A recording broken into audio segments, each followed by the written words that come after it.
মধ্যপ্রাচ্যের অন্যতম প্রভাবশালী দেশ ইরানের প্রেসিডেন্ট ইব্রাহিম রাইসির মৃত্যুতে যখন একের পর এক শোক বা প্রতিক্রিয়া জানাচ্ছেন বিশ্ব নেতারা, তখন কেন কোনো শোক নেই দুটি দেশের?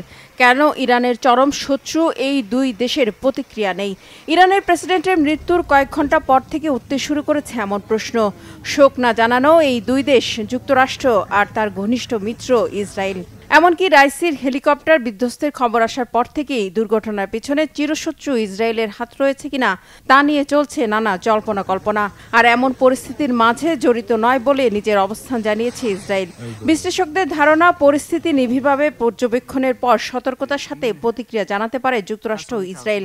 রাজনৈতিক কৌশলগত কারণে তারা শোক জানায়নি বলে ধারণা বিশ্লেষকদের।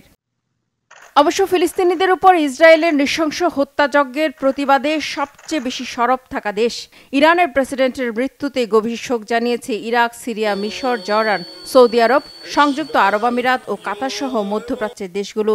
তারা ইরানের পাশে থাকার প্রতিশ্রুতি দেন। একই প্রতিক্রিয়া দিয়েছে তুরস্ক। লেবানন ও সিরিয়াতে ঘোষণা করা হয়েছে 3 দিনের রাষ্ট্রীয় শোক। শোক এসেছে ফিলিস্তিনের স্বাধীনতাকামী সংগঠন সহ ইরান সমর্থিত গোষ্ঠী হুতি, হিজবুল্লাহর কাছ থেকেও। বাংলাদেশ, ভারত, পাকিস্তান সহ এশিয়ার দেশগুলো রাইসির মৃত্যুতে অনেক বড় ক্ষতি হয়েছে বলে মন্তব্য করেছে। শোক এসেছে ইউরোপীয় ইউনিয়নের কাছ থেকেও।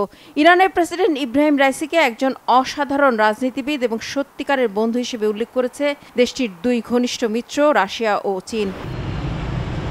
আর একে চরম ক্ষতি ও দুর্ভাগ্য বলে উল্লেখ করেছে ইরানের জনগণ। রিফাত জামান, বাংলাভিশন নিউজ ডেস্ক।